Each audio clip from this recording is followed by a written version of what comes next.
ahora convulsión neonatal, ¿correcto? Muy bien, en convulsión neonatal, doctores, tenemos que recordar algunos datitos epidemiológicos, ¿ya? Miren, de toda la vida de un humano, ¿ok? ¿En qué momento es más frecuente ver convulsiones? En ancianos, adultos, adolescentes, niños, neonatos. ¿Dónde es más probable ver convulsiones? Doctores, lo más frecuente es que sean convulsiones en etapa neonatal. Eso es lo más frecuente, ¿correcto? Ahora, del neonato, ¿ya? ¿En qué momento de vida de un neonato, o sea, en sus 4 semanitas, es más frecuente? En la primera semana. Es más frecuente en la primera semana. ¿Correcto? Ya.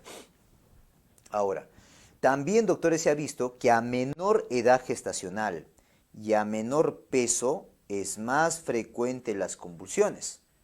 ¿Ya? También está demostrado eso. A menor edad gestacional y a menor peso. ¿Ya? Ahora, las convulsiones en un neonato, ¿ya? Pueden ser por situaciones agudas o pueden ser por situaciones sindrómicas, o sea, enfermedades ya convulsivas, epilépticas. Entonces, por eso es que se puede agrupar en dos grandes. En las convulsiones que son por procesos agudos, que lo más frecuente, 85% de los casos, ¿ya?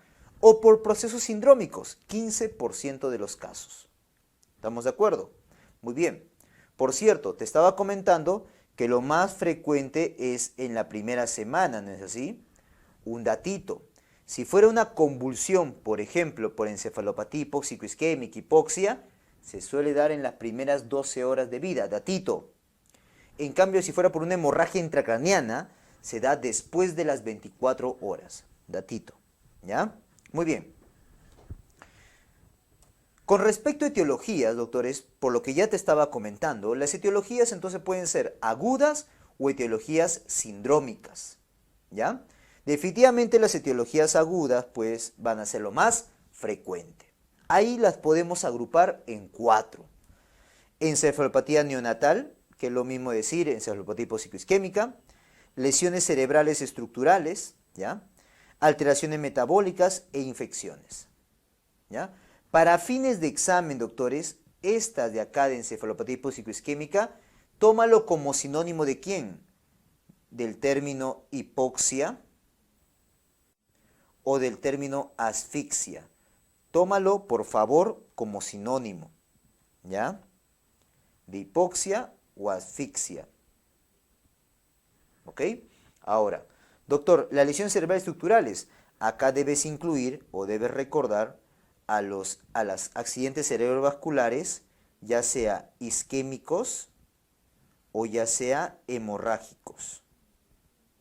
¿Correcto? Como por ejemplo, tenemos ahí hemorrágico a la hemorragia intracerebral o intracraneana. Dentro de ellas, la más frecuente, la más importante a recordar, hemorragia intraventricular. ¿Ya? Alteraciones metabólicas, definitivamente tienes que recordar acá, en orden de frecuencia, hipoglicemia, hipocalcemia, hipomagnesemia y los trastornos del sodio, tanto hiper como hiponatremia. En ese orden, por favor. ¿Ya? E infecciones, acá podría recordar a 2, ya sea la meningitis o ya sea la sepsis. ¿Correcto? Muy bien, clásicamente se conoce que de entre ellas la más frecuente sería encefalopatía hipóxico-isquémica, asfixia, hipoxia. Es más, ha sido motivo de pregunta. De ahí sería bueno recordar las metabólicas. ¿Ya? Muy bien. Dentro de la sindrómica, doctores, hay 3 que son importantes a recordar, no son las únicas. ¿Ya?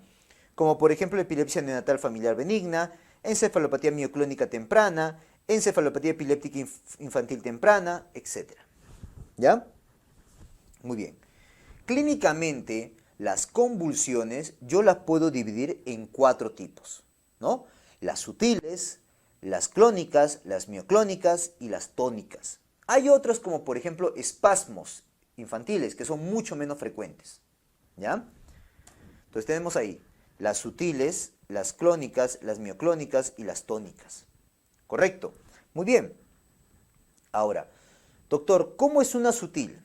Las sutiles entiéndele como automatismos que pasan desapercibidas, son de difícil diagnóstico. Ponlo a sutiles como automatismos, movimientos bucolinguales, parpadeo constante, por ejemplo. ¿Correcto? Y son de difícil diagnóstico, muy difícil. Digamos que llega, por ejemplo, la internita, ¿ya? Llega, llega a neonatología y va a examinar al bebé. Y lo ve en la incubadora y ve que el bebé está así. Ay, y grita la interna, ay, el bebito me está dando besitos, me está dando besitos. Nada, está convulsionando el chibolo, ¿ok? O de repente el bebito comienza a hacer esto. Comienza a hacer esto, mira, mira mis ojos. Doctor, parpadeo constante. Y la internita ve, ay, mira, me está haciendo ojitos. No, está convulsionando. ¿Estamos de acuerdo? Movimientos bucolinguales, parpadeo constantes, ¿ok? Pueden ser, o hasta las apneas mismas, pueden ser un tipo de convulsión sutil. Pasan desapercibidas, de difícil diagnóstico. ¿Ya? Las clónicas, doctores, entiéndelo como sacudidas lentas. Mira mi miembro superior, mira, es así, de esta manera. Sacudidas lentas, ¿correcto? ¿Ok? Esas son las clónicas, ¿ya? Estas pueden ser focales, multifocales, progresivas, etc. ¿Ya? Las mioclónicas son un poquito más rápidas, de esta manera, mira. Así, mira, voy a ponerme así, ¿ya? ¿Te das cuenta? Más rápidas. Mira la diferencia con la clónica, que es como saltos, ¿ok? Y las tónicas, doctores, son de esta manera, ¿no? El chibolo hace esto, se pone tónico, ¿ya? De esta manera.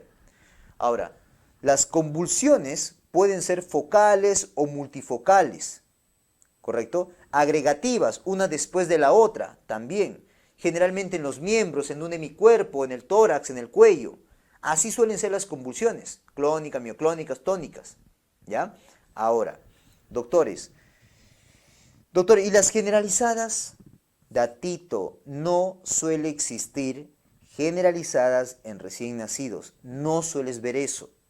Las convulsiones o son visualmente clónicas, mioclónicas o tónicas. Y bueno, las sutiles que son de difícil diagnóstico, como automatismos. ¿Correcto? ¿Ok? No suele haber generalizadas, ¿ah?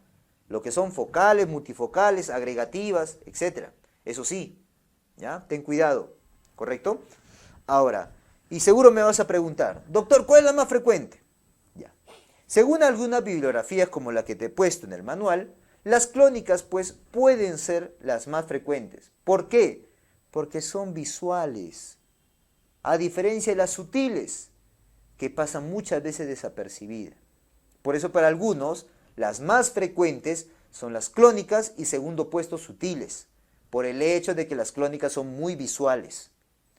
Las mioclónicas y tónicas sí son menos frecuentes. ¿Ya? Ten cuidado con eso. Dios quiera que no venga una pregunta entre cuál es la más frecuente, entre sutil o clónica, porque ahí sí es complicado. Es complicado, va a depender de la bibliografía. ¿Ya? Muy bien. Doctor, pero ¿cómo se ve eso? ¿Qué te parece si te muestro un video de cómo es una sutil o cómo es una clónica? ¿Ya? Y mioclónica y también las tónicas. ¿Qué te parece? Mira. Mira, atento al video. Ahí está. Mira esos movimientos bucolinguales que tiene. ¿Ves? Ya, esos son convulsiones sutiles. Mira su boquita. ¿Ves? Correcto. Convulsiones sutiles. ¿Ok? Mira esta acá. ¿Son como saltos o no? En un hemicuerpo, mira. Focales o multifocales. Listo, son clónicas. Son las clónicas. ¿Te das cuenta? ¿Ya? Vamos a poner así para verlo. Vamos a la otra. Mira esa. Son un poquito más rápidas y en flexión, ¿no? Ya. ¿Esas qué son? Mioclónicas. ¿Ya? Estas son, por ejemplo, las mioclónicas. ¿Estamos de acuerdo? ¿Ok? Se diferencia claramente con las clónicas, ¿no? ¿Ok? Muy bien. Vamos a la última. Mira esta acá. Mira cómo está el bebé. Mira, mira. Ahí. ¿Ves? ¿Ves cómo se pone? Ya, ¿eso qué son? Tónicas. ¿Correcto? Tónicas. ¿Ya? Muy bien. Entonces claramente estás viendo cómo son esos tipos de convulsiones típicas de un recién nacido. ¿Ya? Hay también los famosos espasmos, pero son muy raras. ¿Ya? Los clásicos son clónicas, mioclónicas, tónicas y las famosas sutiles. Muy bien.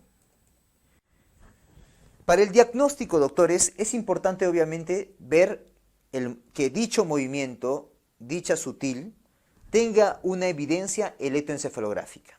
No todas lo tienen, por si acaso, ¿eh? Pero lo ideal es que lo tengan. Es decir, videoelectroencefalografía. Es el método diagnóstico, el gold estándar para definir una convulsión que tenga un origen epileptogénico. Ahora, no todas van a tener evidencia electroencefalográfica, no todas. ¿Estamos de acuerdo? ¿Ok? Muy bien, tener cuidado con eso, por favor. ¿Ya? Muy bien. Pero es el gold estándar, es la prueba que se hace. Es videoelectroencefalografía, es decir, ver al bebé esos movimientos que tiene y ver la evidencia de esos movimientos en el electroencefalógrafo. ¿Ok? Muy bien. Ahora, lo más importante en convulsión neonatal, tratamiento.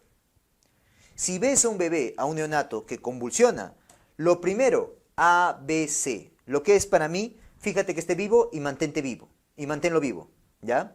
Es decir, el ABC significa manejo de vía aérea, ventilación, compresiones, o sea, evidencia que esté su sistema respiratorio y cardiovascular adecuadamente. Porque si no, por más que le dé fármacos, igual va a fallecer. ¿Correcto? Entonces, primero siempre el ABC. Ahí puedes incluir incluso al oxígeno. ¿Correcto? Muy bien. Luego de ver esto, evidenciar esto, ¿ya? Ahora sí, paso a los fármacos. Y debería iniciar clásicamente con fenobarbital. Si a ti te preguntan entonces, ante una convulsión, ¿qué fármaco daría? De primera línea, fenobarbital. Otra cosa es que yo te pregunte, ¿qué es lo primero que haces? Ese es el ABC. Ten cuidado. Pero ten cuidado ahí. Está bien, fenobarbital. Está bien que sea lo primero que pienses. Estoy de acuerdo contigo. Pero antes de eso, un stop ahí. Un stop, una barra. Si hay evidencia, pregúntate, ¿hay evidencia de algún problema metabólico que sea o que justifique la convulsión? Pregúntate eso. ¿Hay alguna causa metabólica?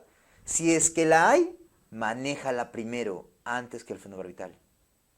¿Qué te parece? Doctor, ¿cuál sería? Dextrosa. Si hipolicemia, dextrosa al 10%. Si es hipocalcemia, gluconato de calcio. Si es hipomagnesemia, sulfato de magnesio. Ahí está. Si te das cuenta, está en el mismo orden que las causas metabólicas que te he comentado por acá. ¿Ok? Entonces, antes de marcar o de aplicar fenobarbital, descarta que no hay una causa metabólica de por medio. ¿Estamos de acuerdo? Muy bien. Ya, doctor, digamos que no lo hay. Perfecto. Fenobarbital, entonces. Este es el fármaco de primera línea. De primera línea. Fenobarbital. Dosis. Arrancamos con 20 miligramos por kilo por dosis y luego le podemos repetir 10 miligramos por kilo por dosis, según el CIBEN. ¿Ya? ¿Estamos de acuerdo? Le repetimos a la mitad de la dosis. Ya, doctor, y luego paso al segundo nivel. La segunda línea de tratamiento, ¿quiénes están ahí? Fenitoína o si no, levetiracetam. Fenitoína, 15 a 20 miligramos por kilo por dosis. Se suele utilizar 20, ¿ya? Si te preguntan, 20. O levetiracetam, 20 a 40 miligramos por kilo por dosis. Si no remite con esto, tercera línea. ¿Quién es la tercera línea? Midazolam o diazepam, o lidocaína. Ahí te dejo la dosis. Acá no es importante. Ahí es menos importante recordarse la dosis, pero sí de fenobarbital y fenitoína. Si te das cuenta, es el mismo manejo de convulsiones en pediatría, en adultos, solo que al revés. ¿Te acuerdas cómo es en adultos y en niños? ¿Cómo es el manejo de convulsiones en adultos y niños, doctores? Igualito, ABC, pero primera línea de anticonvulsivante, ¿quién es? Lorazepam, diazepam, midazolam, siendo mejor lorazepam, ¿no? Segunda línea, fenitoína. Y tercera línea, fenobarbital. ¿Te das cuenta? Es el mismo tratamiento que en niños adultos, pero al revés. Acá primero fenobarbital, fenitoína, si no levetiracetam, si no midazolam, diazepam. ¿Estamos de acuerdo? Entonces, esto es lo más importante en convulsión.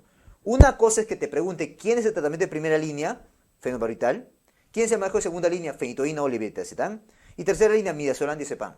Y otra cosa es que te pregunte, ¿no?, los pasos. Primero fenobarbital a 20, luego le repito a la mitad, a 10, luego, si no responde, fenitoína o levetiracetam, y de ahí midazolam, diazepam. ¿Estamos de acuerdo? ¿Ok? Muy bien. Eso es lo más importante en convulsión neonatal, ¿ya?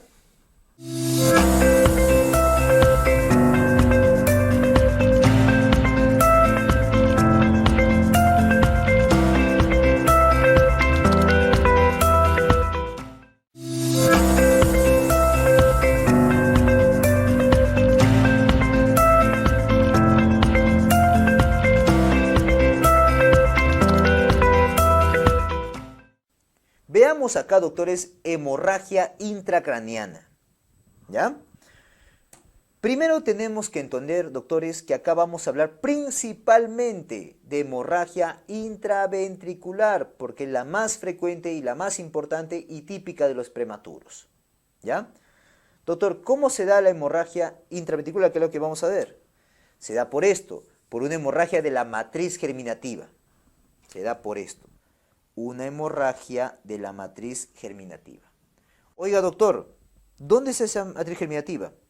La matriz germinativa, que lo voy a pintar de verde, es una parte del parénquima cerebral que está contiguo a los ventrículos. Voy a exagerar y lo voy a poner así.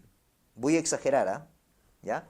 Digamos que este pues viene a ser, ¿ya?, la matriz germinativa, al lado de los ventrículos. ¿Correcto? Ya, muy bien. Ahora, doctor, entonces, ¿dónde comienza el sangrado? En una hemorragia intracraneana, el sangrado suele comenzar acá, en la matriz germinativa. Y de ahí puede migrar para acá, para acá, para acá, para acá, para diferentes partes. Pero principalmente, flecha gruesa voy a poner, mira, migra ¿a dónde? A los ventrículos. Entonces, en la hemorragia intraventricular, el ventrículo no sangra, doctores, no sangra. ¿Qué es lo que sangra? ¿Por qué se llena de sangre el ventrículo? Porque llega sangre desde la matriz germinativa. ¿De dónde sangra? Sangra en la matriz germinativa. Y de ahí puede migrar a diferentes partes del parénquima, del cerebro. Pero lo principal es que migra ¿a dónde? A los ventrículos. Eso es lo principal. ¿Correcto? Muy bien. Entonces, cuando hay una matriz germinativa y esta progresa, va a progresar a los ventrículos. A los ventrículos, discúlpame. Puede progresar a los ventrículos, dándote una hemorragia intraventricular, que es la más importante, la más frecuente, o un infarto hemorrágico periventricular, o una hemorragia parenquimatosa. ¿No? Todo lo que te he dicho. La principal es la hemorragia intraventricular. Un comentario sobre esta. Es la variedad más frecuente de hemorragia intracraneana, lo que te comentaba. Es multifactorial, tiene que ver con la edad gestacional, es decir, a menor edad gestacional, mayor la frecuencia. Antecedente materno de cigarrillo, o sea, tabaquismo, cocaína, etc. y otras drogas más se relacionan. ¿Correcto? Mira qué tan frecuente es con respecto a la edad gestacional y también con respecto al peso. Mira, 40% de los que pesan menos de 1500 y 50% de los que tienen menos de 1250 tienen hemorragia intraventricular. Entonces, doctores, la hemorragia intraventricular es la variedad más frecuente de hemorragia intracraneana. Se relaciona a menor edad gestacional, más frecuente, y a menor peso, más frecuente. Y no es que el ventrículo haya sangrado, sino que llega sangre al ventrículo. ¿Desde dónde? La matriz germinativa. Todo comienza ahí. ¿Correcto? ¿Ya? Para que no te olvides, esta viene a ser la matriz germinativa, lo que está en verde. ¿Estamos de acuerdo? ¿Ya? Muy bien. Listo. Ahora, doctor, ya se dio la hemorragia intraventricular. Ya, listo. Ahora, doctor, esto es lo más frecuente, no te olvides. Ahora, doctor, ¿qué ocurre? Ya. Una vez que llega la sangre al ventrículo, ¿no?, puede tener estos caminos. Que se resuelva solo, ¿no? Un sangradito y se resuelve, se reabsorbe, ¿no? Te dé una hidrocefalia poshemorrágica. Doctor, ¿cómo que hidrocefalia poshemorrágica? Tú sabes, por fisiología, por ciencias básicas, que el líquido cefalorraquídeo tiene una circulación. ¿Correcto? Tiene una circulación, ¿no? Comenzándolo, naciendo pues el líquido cefalorraquídeo en los plexos, ¿no? Pasando los ventrículos laterales, de ahí al tercer ventrículo, de ahí al cuarto ventrículo, ¿no? De ahí al canal intramedular, ¿no? De ahí por todo el espacio subaracnoideo, para que sea reabsorbido, pues, doctores, ¿no? En las vellosidades. ¿Estamos de acuerdo? Esa es la circulación del líquido cefalorraquídeo. Muy bien. Ah, doctores, entonces el líquido cefalorraquídeo que está en los ventrículos debería pasar al tercer ventrículo. Si ahora hay sangre ahí, entonces esta sangre debería pasar al tercer ventrículo. Pero ese conducto es delgado y la sangre se coagula. Entonces al caer va a coagular y obstruir la salida del líquido cefalorraquídeo. Por lo tanto, te va a dar una hidrocefalia poshemorragia, possangrado. Otra opción, doctores, es que ese sangrado que está llegando al ventrículo sea abundante. Y no sea una hidrocefalia por líquido cefalorraquídeo, sino una hidrocefalia, ¿por qué? Por sangrado. A eso llama la hidrocefalia hemorrágica aguda, que se llena de sangre. ¿Correcto? Muy bien. Esta te suele dar clínica, doctores, de hipotensión, de palidez marcada, taquicardia, porque es un sangrado abundante. ¿Ya? Muy bien. Ahora, esta hidrocefalia poshemorrágica puede terminar siendo hidrocefalia interrumpida, o sea, crece y ahí quedó todo, se mejora, se reabsorbe el coágulo, o una hidrocefalia progresiva que va creciendo, sigue creciendo tanto la hidrocefalia que atrofia, acorta al parénquima. Lo aprieta y lo acorta, dándote una atrofia cerebral. ¿Correcto? Muy bien. Listo, ese es el camino más probable. Ahora viene esto, el infarto hemorrágico periventricular, la hemorragia parenquimatosa, puede tener dos caminos. O bien se resuelven, o bien como ha lesionado parte de parénquima, se degrada, se pierde este parénquima. Y al degradarse queda hueco. Ese hueco se llama poroencefalia, que suele ser ahí alrededor de los ventrículos. Y ese poroencefalia puede crecer, por si acaso. ¿Estamos de acuerdo? Muy bien. Ahí está entonces la fisiopatología de la hemorragia intracraneana. Muy bien. Ahora, esta hemorragia intracraneana, ante la sospecha de esto, que lo voy a sospechar en un prematuro, obviamente, ¿ya? ¿Qué examen debería pedir? Ecografía transfontanelar. Este es el examen que debes pedir. Dicha ecografía transfontanelar, ¿cuándo debo pedirla? Debes pedirla, doctores, a las 48-72 horas. O sea, espera que se forme el sangrado. Si tú lo pides en las primeras 12 horas, 24 horas, 36 horas, no pasa nada. No vas a verlo. Y tú vas a decir, ya no va a haber seguro. No, tiene un tiempo para que se presente. Al tercer día, 48-72 horas. Entonces tienes que esperar un poco para recién buscar a la hemorragia intracraneana. ¿Correcto? Y lo verías de esta manera, ¿no? Miren. Ahí está. Por ejemplo, acá tengo un corte sagital, ¿ya? Discúlpame, un corte coronal, ¿no? Ecográfico, en la cual veo acá el ventrículo. Este blanquito son los plexos coroideos, por si acaso, ¿ya? Pero este hiperecogénico que está dentro del ventrículo, mira dónde está la manito, es la hemorragia intraventricular. ¿Estamos de acuerdo? Muy bien.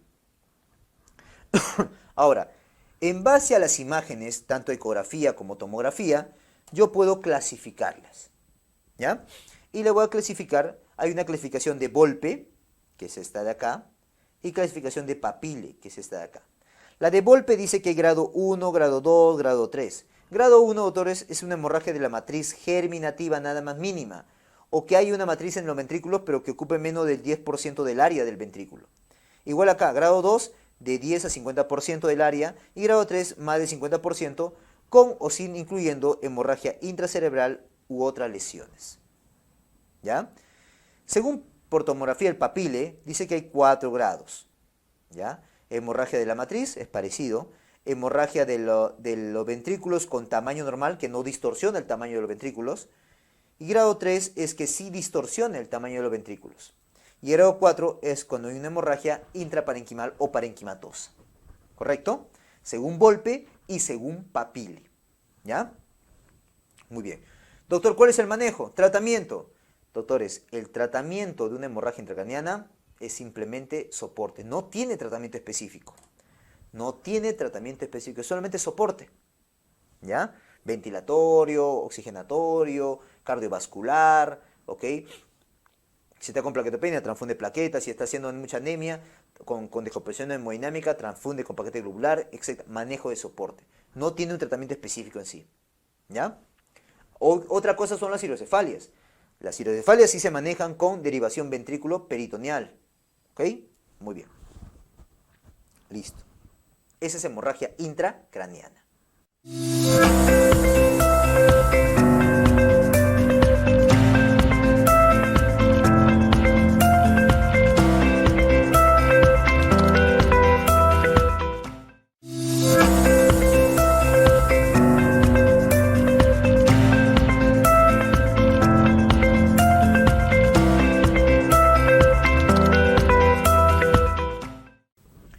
Veamos leucomalacia periventricular. Primero hay que definirla. Esto, doctores, es una necrosis, una isquemia del tejido, como su nombre lo dice, periventricular, que está alrededor del ventrículo. ¿Ya? Es típico y más frecuente en prematuros, también en bajo pesos, ¿ya? En prematuros. Entonces, ¿qué es la leucomalacia? Es esto de acá, miren. Viene a ser isquemia, necrosis del tejido que está circundante, cercano a los ventrículos, o sea, el espacio o el área periventricular. ¿Correcto? Se pierde este tejido, se degrada. ¿Ya? Bueno, primero se isquemiza, se necrosa y se degrada luego. Ese es su camino. Isquemia, necrosis y degradación. ¿Ya? Oiga, doctor, ¿y al degradarse dejará un hueco? Sí, dejará poroencefalia. Y luego lo podemos clasificar. ¿Ya? Muy bien. La etiología, doctores, de base tienes que saber que es multifactorial. ¿Correcto? Multifactorial. Por ahí se menciona de repente factores anatómicos vasculares. Pues, ¿por qué? Porque recuerda que los vasos, la irrigación cerebral, ¿no?, comienza desde afuera hacia adentro. Entonces, lo más interno, como por ejemplo el espacio periventricular, son irrigados por vasos mucho más pequeñitos. Entonces, ahí está un factor. Otro factor, la regulación vascular cerebral, que a veces ante una bajada por ejemplo, bajada de CO2 hace vasoconstricción, vasodilataciones. Entonces, esas regulaciones de vasoconstricciones, vasodilataciones, doctores, a nivel cerebral, pueden degradar, pueden, mejor dicho, comprometer la irrigación de esa zona. Vulnerabilidad intrínseca. Por ser prematuro, ese tejido es más vulnerable a los tóxicos o a los metabolitos tóxicos. Alguna infección o inflamación intrauterina de repente también va a condicionar eso. ¿Correcto? Muy bien. Como por ejemplo, TORCH, ¿no? Los TORCH. Muy bien.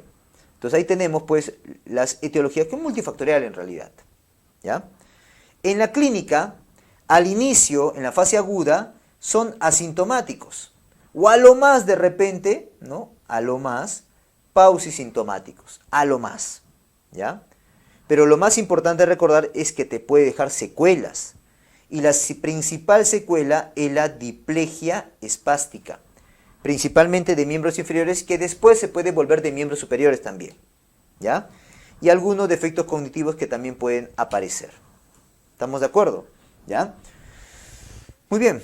Oiga, doctor, ante la sospecha de una leucomalacia periventricular, ¿qué examen debo pedir? Debes pedir ecografía transfontanelar también. Obvio, también puedes pedir tomografía, pero lo primero es una ecografía transfontanelar. ¿Y qué voy a ver en un primer momento? Como hay una isquemia necrosis, una lesión de este tejido periventricular, entonces yo lo voy a ver hiperecogénico, o sea, lo voy a ver blanco. Miren, lo voy a agrandar esto. Ahí está. Miren, doctores, este es un corte sagital, ¿ya? de una ecografía transfontanelar. Miren cómo acá está el ventrículo, todo esto es parénquima cerebral, ¿no? Y miren cómo acá está hiperecogénico. Toda esta zona hiperecogénica alrededor del ventrículo, ¿no? Viene a ser pues la leucomalacia periventricular. ¿Correcto? Muy bien. Ahora, doctor, ¿yo puedo ver grados igual que en hemorragia intraventricular? Claro, hay 4 grados ecográficos, ¿ya? El grado 1 es este de acá. Este es grado 1. Es una hiperecogenicidad periventricular, ¿correcto? Que persiste más de 15 días. ¿Estamos de acuerdo? Grado 2. Luego, este tejido, ¿qué es lo que pasa? Se degrada, se reabsorbe. ¿Y qué deja? Un hueco. Primero deja un huequito, ¿correcto? Que está cercano al ventrículo. Evolución quística, localizada en el ángulo externo del ventrículo lateral. Luego este huequito sigue creciendo. Este poroencefalia sigue creciendo. Se convierte en un grado 3. Es aquel quistecito, ¿no? Que se extiende a las regiones periventriculares frontoparietal y occipital. Y grado 4, ¿no? Es la evolución quística, pero ya cercano a la corteza, o sea, córtico subcortical. Si queremos esquematizarlo sería así, más o menos, miren. Digamos que este es el ventrículo, ¿correcto? Acá está el parénquima cerebral, ¿ok? Muy bien. Primero vamos a ver, doctores, que acá se pone blanco. Bueno, vamos a poner de esta manera. Vamos a pintarlo de negrito al parénquima, ¿ya? Bien. Digamos que todo esto es parénquima cerebral.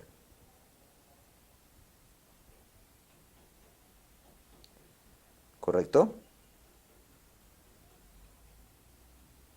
Ya. Listo. A ver, un ratito. A ver. Y un ratito. Ahora sí. Ya. Digamos, doctores, que ese es el parénquima cerebral y lo que está dentro son los ventrículos. ¿Ya? Muy bien. En esta región periventricular, primero se va a pintar de blanco. ¿Ya? Wow, no se puede pintar. No importa. ¿Ya? No importa. Vamos a... Uy, ¿qué pasó?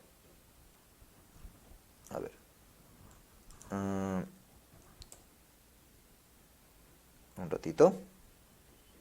Ahora sí. Vamos a borrar esto mejor. ¿Ya? No me salió bien el dibujo. No importa. Ya. Miren, doctores. Digamos que este es el parénquima cerebral. ¿Correcto? Acá está el ventrículo. Y con celeste voy a poner, ¿ya? Este de acá, cuando se... ¡Ay, carambas! Cuando se pinta acá, ¿ya? Tejido periventricular, todo esto se pinta de blanco. Ya, este, doctores, es grado 1. ¿Ok? Luego, ese tejido, doctores, se forma un hueco, ¿no? Que primero es de esta manera, con verde, ¿ya? Acá. Un huequito a este nivel. ¿Ya? Ese es grado 2. Luego ese huequito va creciendo para acá. Luego, o sea, para adelante, frontoparietal y occipital. Y luego va creciendo, primero crece así, así, y luego va creciendo para acá, de esta manera. Ese grado 4, a la región córtico subcortical. ¿Ya? Muy bien. Entonces, esos son los hallazgos ecográficos que puede ver una leucomalacia periventricular, grado 1, 2, 3 y 4. Tratamiento, doctores. El tratamiento viene a ser la prevención, básicamente. ¿Ya? Porque si se pierde tejido, ya fue, pues. ¿Ok? Ya fue. Muy bien. Hay que prevenirlo más bien. ¿Ok? Evitando un parto prematuro, por ejemplo, evitando situaciones de hipoxia, por ejemplo, evitando sangrados, hemorragias, hemorragias intraparenquimales, etc. ¿Ya? Muy bien.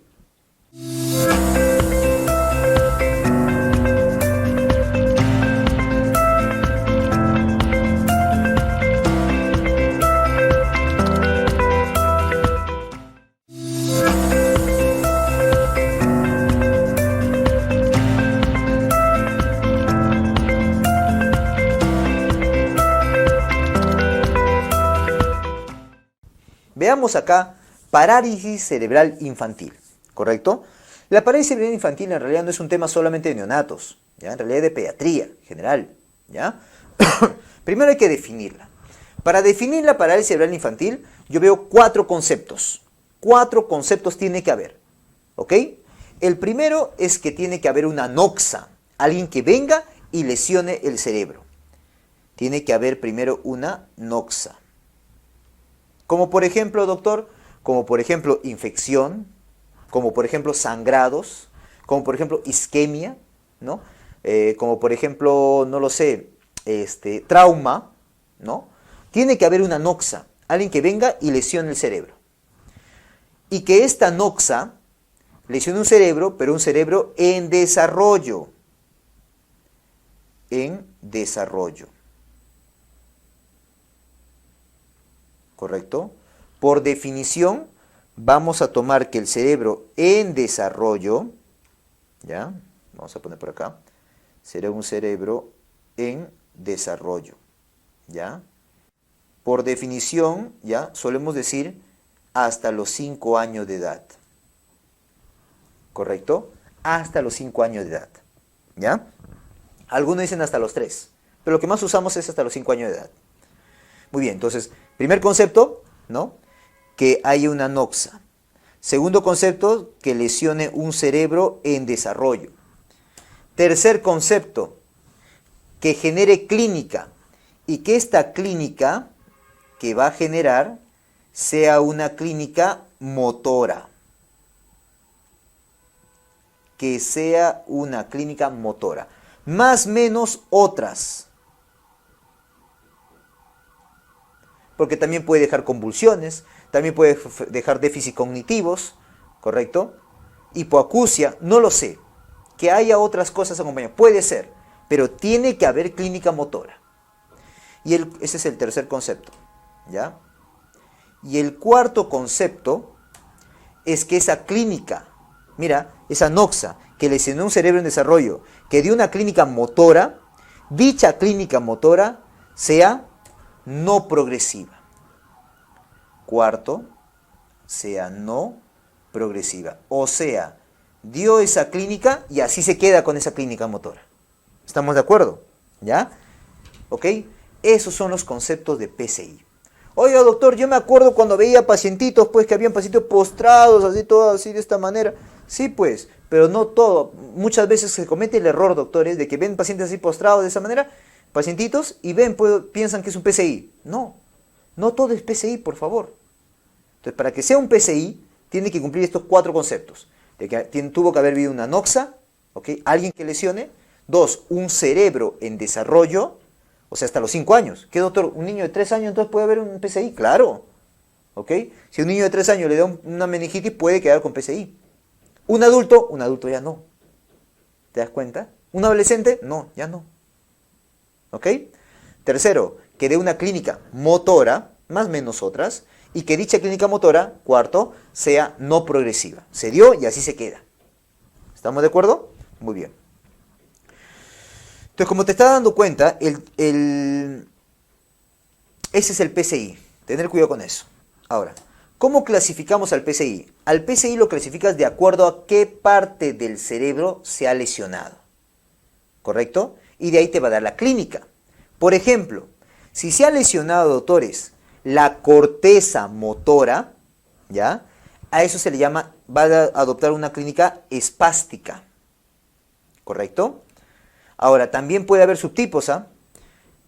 Por ejemplo, es que afecte toda la corteza motora. Pero también puede haber que afecte solamente una parte, una sección. Y por ende, esa espasticidad solamente esté en una parte del cuerpo. En los miembros superiores, en los miembros inferiores, o en todo de repente. ¿Estamos de acuerdo? ¿Ok? Esa espasticidad. ¿Ya? O de repente, esa es la primera. Y dicho sea de paso, es la más frecuente. La más frecuente. Si se lesiona, por ejemplo, el cerebelo, ¿ya? Se lesiona a este nivel, te va a dar el tipo atáxico, obvio, ¿no? ¿Se entiende? Si se lesiona a nivel de los ganglios basales, a este nivel o a este nivel, te va a dar el tipo distónico, ¿ya? Y un cuarto tipo, ¿ya? 2, 3, y un cuarto tipo es el mixto. Dicho mixto es una combinación de los previos, ¿ok? Entonces, según la versión española de pediatría, se divide en 4 tipos, ¿ok? Dependiendo qué parte del cerebro o del sistema nervioso sea lesionado, ¿ya? El más frecuente es el espástico, ¿ah? El espástico es el más frecuente. Ahora, como te habrá dado cuenta, doctores, entonces el diagnóstico es un diagnóstico clínico, ¿no? Hasta ahí no te he hecho ningún examen, el diagnóstico es clínico. Pero yo puedo pedir otros exámenes, pero para buscar otras cosas que pueden acompañar al PCI. Como por ejemplo, de repente puede acompañar una epilepsia, entonces pídele un electroencefalograma. O a una malformación, pídele una tomografía, una resonancia magnética, ¿ya? Pero el diagnóstico es clínico, ¿ya? Oiga, doctor, por lo que estoy entendiendo entonces, un PCI básicamente tiene problema motor. O sea, su cognitivo puede ser normal. ¿No has visto pacientes PCI que son cantantes, por ejemplo? Hay pacientes PCI que son cantantes, que son humoristas, ¿correcto? Entonces, no necesariamente tiene que haber un déficit cognitivo. No necesariamente va acompañado de otras cosas. Puede ser solamente problema motor porque es la base del diagnóstico, la base de la definición. ¿Correcto? Muy bien. Tratamiento. El manejo en realidad, doctores, es multidisciplinario, ¿ya? Lo va a manejar el médico de medicina física y rehabilitación para las terapias. Lo va a manejar el paciente con el neurólogo, ¿no? Para ver si va con convulsiones o no. El nutricionista, porque muchas veces te desnutren. El gastroenterólogo, que va de la mano con el nutricionista, porque muchas veces van con ERGE, ¿ya? El neumólogo, correcto, porque como son postrados, no hay una buena ventilación, y etcétera, etcétera, etcétera. Entonces, el manejo es encabezado obviamente por el pediatra, ¿ya? El manejo es multidisciplinario en realidad, ¿correcto? ¿Ok? Entonces, no todo paciente que esté postrado ahí así es un PCI, por favor, que quede eso bien claro, ¿ya? ¿Estamos de acuerdo? Y no solamente por si acaso, ¿ya? ¿Ok? No solamente una asfixia o en el periodo neonatal se va a dar. Se puede dar a los 3 años, a los 4 años, como estamos viendo. ¿Correcto? Muchas veces es secundario, sí, pues por hipoxia neonatal, por asfixia neonatal, por encefalopatía hiposisquémica, secundariamente te puede dar una parálisis cerebral infantil. Eso es cierto. ¿Correcto? Muchas veces se ve esto en términos. ¿Ya? Muy bien, listo. Ese es parálisis cerebral infantil.